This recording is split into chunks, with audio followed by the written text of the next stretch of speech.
सतनाम साखी, सतनाम साखी, सतनाम साखी। आज गुरु महाराज जी की असीम कृपा। आज 27 मार्च है।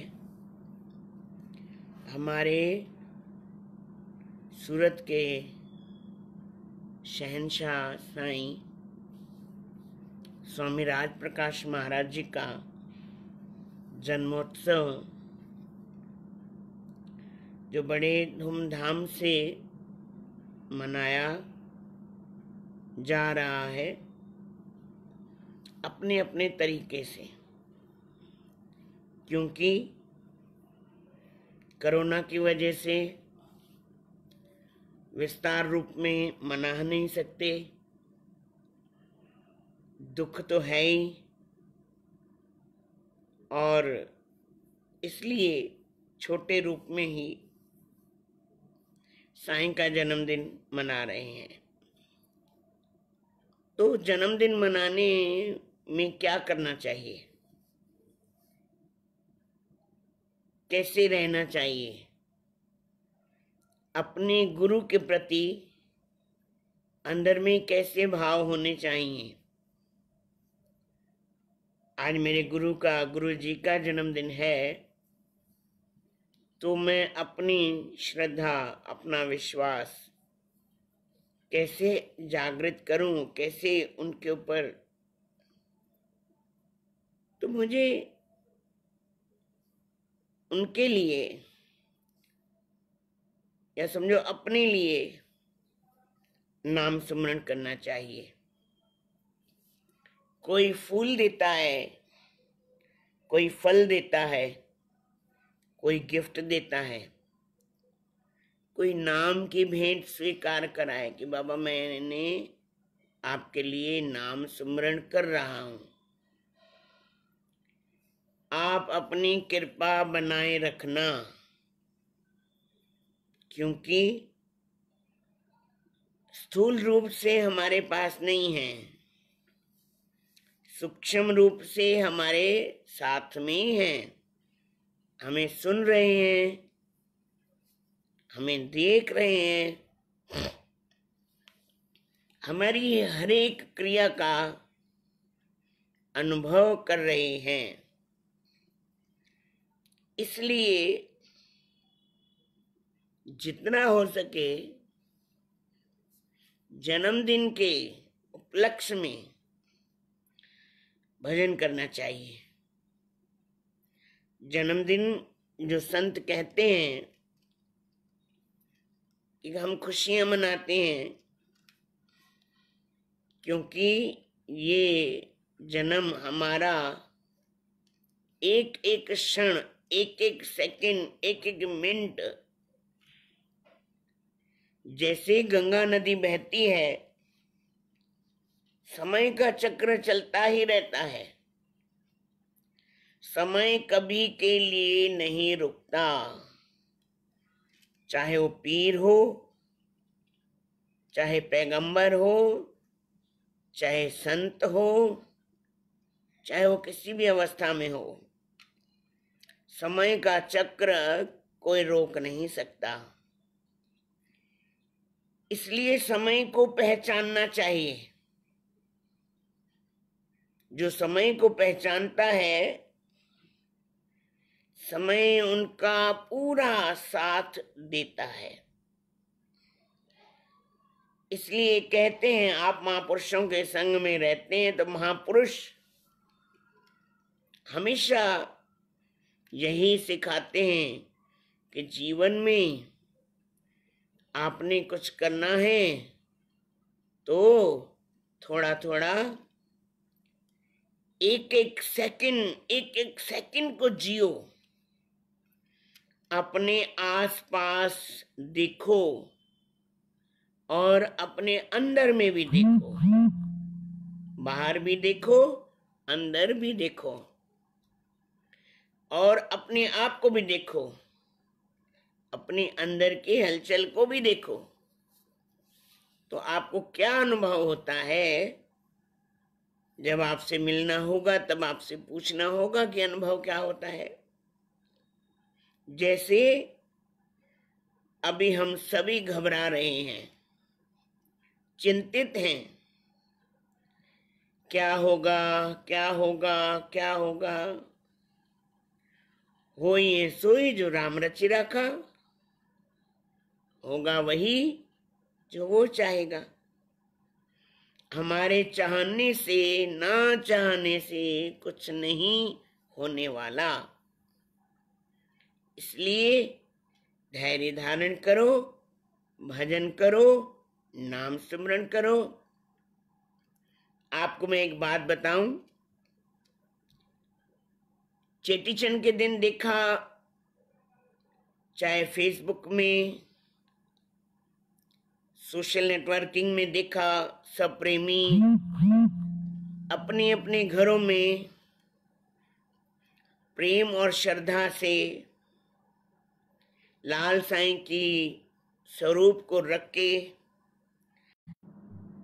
प्रसाद रख के अपनी भावनाओं को जागृत कर रहे थे। सच में आपको बताऊं, मैं लाल साईं बहुत प्रसन्न होंगे। देखिए एक बात और,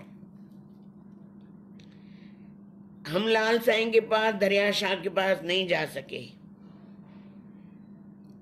जिसके यहाँ बरसात हुई होगी, सुबह छंडे पड़े, बरसात के कुछ छींटे पड़े, मन में विचार आया कि दरिया शाह के पास हम नहीं जा सके, तो दरिया शाह ने कृपा करके हम सब पर, लाल साईं ने अपने जल के द्वारा हम सब के ऊपर झंडा लगाया। बड़ी खुशी हुई। ऐसी श्रद्धा रखो अपने ऊपर, अपने गुरुओं के ऊपर, अपने महापुरुषों के ऊपर, अपने माता पिता के ऊपर। साईं हम नहीं आ सकते, आप तो आ सकते हो।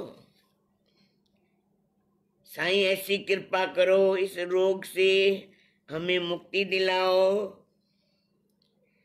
शांति दिलाओ, मन में शांति हुए, घर में शांति हुए। जितने भी घर के व्यक्ति हैं, सब ही सबुर से रहें और अपने मन को व्यथित न करें, दुखी न करें, क्योंकि आपके सतगुरु आपके पास हैं।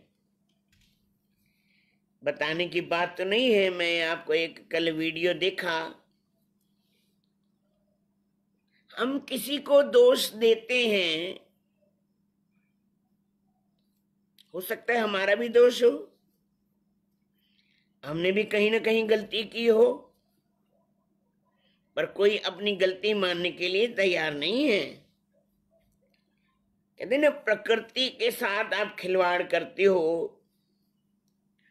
जब प्रकृति अपना रुद्र रूप दिखाती है, फिर डरते भी हो, घबराते भी हो, तो प्रकृति के साथ खिलवाड़ क्यों करते हो? सोचने की बात है। एक माता जी कार में जा रही हैं, देखा था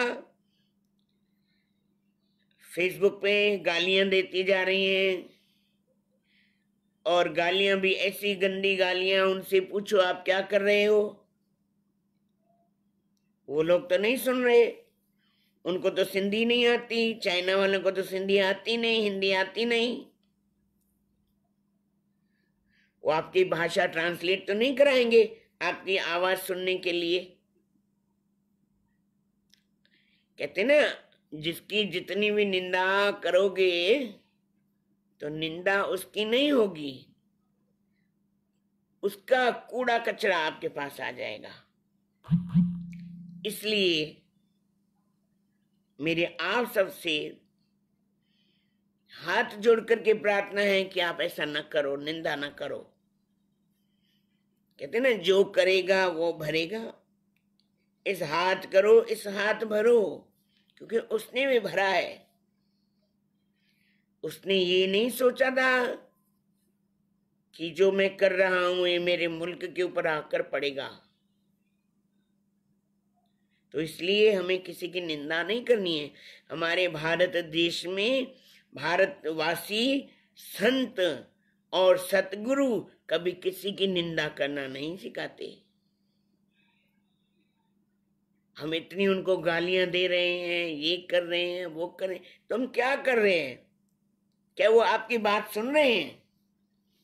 नहीं सुन रहे। आप अपना कर्म बना रहे हैं।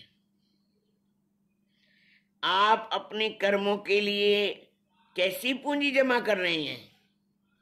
आप क्या कर रहे हैं? एक गंदगी की टोकरी आप अपने सिर पर रख रहे हैं।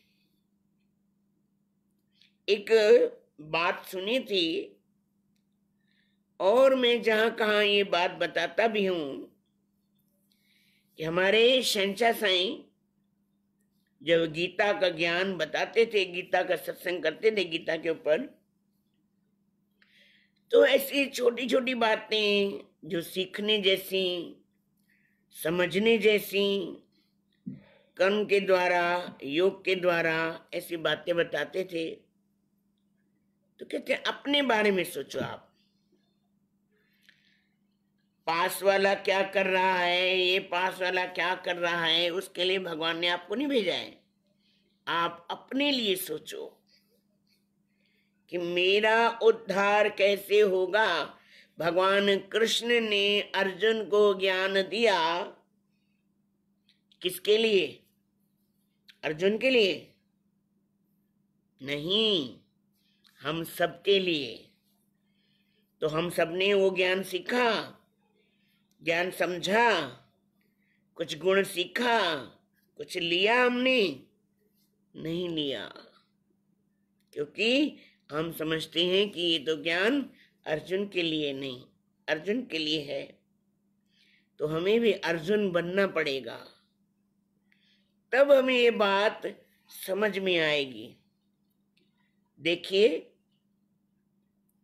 महाभारत में जब भगवान कृष्ण जाने लगे,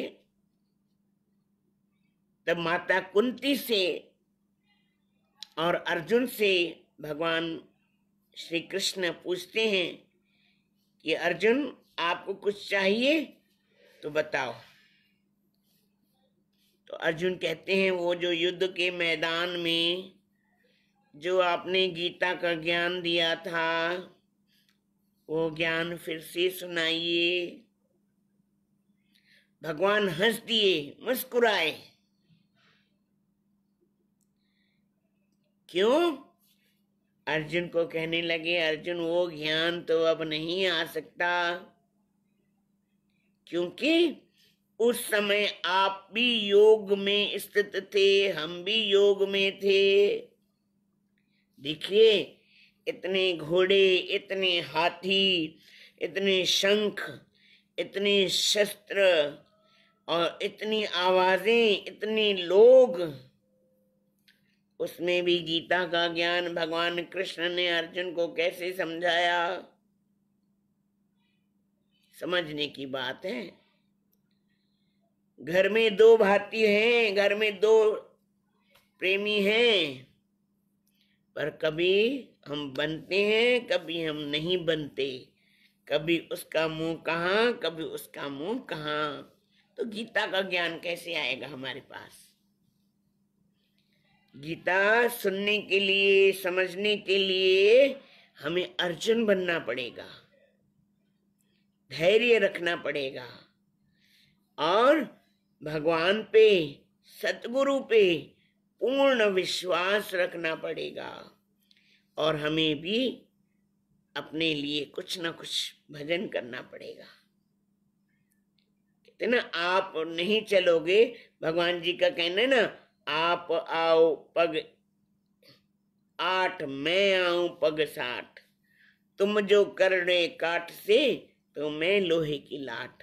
पर भगवान कभी लोहे की लाठ बन ही नहीं सकते। माँ पिताजी कभी लोहे की लाठ बन ही नहीं सकते। ये दोहे, ये बातें हमारी बनाई हुई हैं। समझाने के लिए। माँ, हमारे शहंशाह साईं कहते थे, माँ हाथ उठाती है तमाचा मारने के लिए।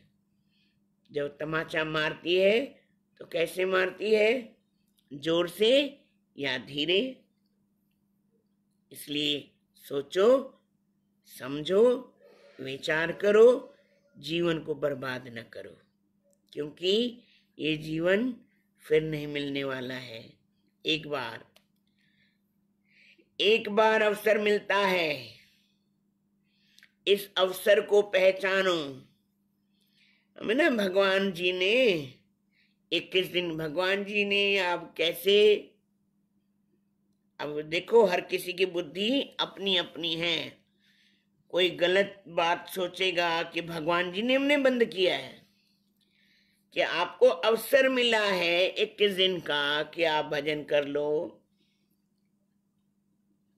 21 दिन के लिए आपको एक अवसर मिला है अपने आप को समझने का, अपने जीवन को समझने का, अपने व्यक्तित्व को समझने का, अपने अंदर वाले को देखने का। कौन है वो? क्या उसका रूप है? कैसा उसका रंग है? कैसा उसका आकार है? इसको समझने के लिए शांति से, आनंद से भगवान जी ने हमें 21 दिन दिए हैं कि आप सुबह उठो। कितना सोओगे? चलो ये बताओ, सोओगे कितना? आज हमारे महाराज जी ने एक श्लोक लिखा हुआ था, चिंता करोगे तो बीमारी मिलेगी। ध्यान से सुनना, चिंता करोगे तो बीमारी मिलेगी, चिंतन करोगे तो बिहारी मिलेंगे। समस्याएं तो आएंगी, जीवन में समस्याएं आएंगी, तो इस समस्या को समस्या न समझो। इस समस्या का भी समाधान एक ही है, भजन। आप जितना कहते हैं कि हमें धंधे में घाटा पड़ेगा, ये होगा, वो होगा, ऐसा होगा, वैसा होगा। एक प्रेमी थे, आप विश्वास करें न करें, पर मेरे मन में आई है तो मैं सुनाता हूँ। जैसे चौथ के दिन हमारे यहाँ प्रेमी आते हैं बाहर से, या बड़ौदा के, वारसिया के बहुत सारे प्रेमी हैं। बड़ा भंडारा होता है, आम भंडारा होता है, तो शाम को अपनी दुकानें बंद करके आते हैं। पहले हमारे शहंशाह साहब पूछते थे उनसे, दुकान बंद करके आए? बोले जी महाराज जी। किसके 2 भाई हैं, किसके 3 भाई हैं, किसके 4 भाई हैं? बोले हाँ महाराज जी, हम बंद करके आए। जब उनसे पूछते थे कि भाई एक जना दुकान खोल लेता, बोले नहीं महाराज, हमें तो जब दूसरे दिन दुकान खोलते हैं उसे दुगना ही मिल जाता है। तो ये क्या है? ये क्या है? विश्वास? क्या हमें विश्वास नहीं है? क्या हमें विश्वास नहीं है? विश्वास रखना चाहिए। आपको मैं कल एक विश्वास के ऊपर हमारे सदगुरु टेवराम महाराज जी के जीवन चरित्र में से एक विश्वास का आपको बताऊंगा। टॉपिक बहुत अच्छा, समझने वाला, जानने वाला है। तो इसलिए 29 तारीख का चौथ है। जैसे आपने चेटी चंड अपने घर में मनाया है, ऐसे ही चौथ के दिन अपने घर में सुबह उठकर नहा धोकर सतगुरु महाराज जी के जो आपने मंदिर बनाया हुआ है, पहले तो सफाई कीजिए। अभी सफाई करने का भी टाइम मिल गया हमें। मंदिर साफ कीजिए, साफ सुथरा कीजिए, और जोत जलाइए, जल रखिए, और सदगुरु महाराज जी की आरती कीजिए और डोडा चटनी प्रसाद जितना भी आप, 2 डोडे, चाहे चावल के, चाहे बाजरी के, चाहे ज्वार के, या ब्रेड, जो आपको डोडा, गुरु महाराज जी डोडे को पसंद करते थे, तो 2 डोडे और थोड़ी चटनी प्रसाद रखिए, पलाव पाइए, अरदास करिए, आरती करिए और इस रोग के लिए, इस महामारी के लिए सदगुरु महाराज जी को प्रार्थना करिए। हे सदगुरु महाराज, इस रोग महामारी को पूरे विश्व से, भारत नहीं, हिंदुस्तान नहीं, पूरा विश्व, पूरी धरती हमारा अपना घर है। जितने भी जान गंवा चुके हैं उन सब के लिए प्रार्थना करिए और अपने लिए भी प्रार्थना करिए। सदगुरु महाराज सबकी सुनते हैं तो हम सबकी सुनेंगे। फिर कल 8 बजे आपसे फिर मिलेंगे। जितना हो सके शेयर कीजिए, क्योंकि आपके ग्रुप में कितने सारे प्रेमी जुड़े हुए हैं। अगर किसी को कोई बात अच्छी लगी तो हो सकता है आपका फेसबुक पर आना, लाइव सत्संग करना, शायद किसी की बात समझ में आ जाए तो उनका जीवन सुधर जाएगा, बन जाएगा। तो इसलिए भगवान ने हमें इतनी सुविधाएं दी हैं कि हम अपने जीवन को अच्छे से अच्छा, बढ़िया से बढ़िया बनाएं, सीखें, समझें, विचार करें और मनुष्य चोले की कदर करें। ज़रूर से ज़रूर शेयर कीजिएगा। एक बात और, YouTube में भी हमारे शहंशाह साईं के और इस दास के सत्संग हैं, सब्सक्राइब ज़रूर कीजिएगा, क्योंकि आपके ग्रुप में जितने भी लोग हैं सब सुन सकते हैं, सब लाभ ले सकते हैं। तो YouTube में भी सब्सक्राइब ज़रूर कीजिएगा और बेल आइकन पे ज़रूर अपनी 1 घंटी बजाइएगा। सतनाम साखी, सतनाम साखी, सतनाम साखी। मेरे साथ बोलिए 3 बार। जिए शहंशाह साईं, जिए शहंशाह साईं, जिए शहंशाह साईं। सतनाम साखी। धन गुरु टेऊ राम, धन गुरु टेऊ राम, धन गुरु टेऊ राम। सतनाम साखी। कल 8 बजे फिर मिलेंगे आपसे।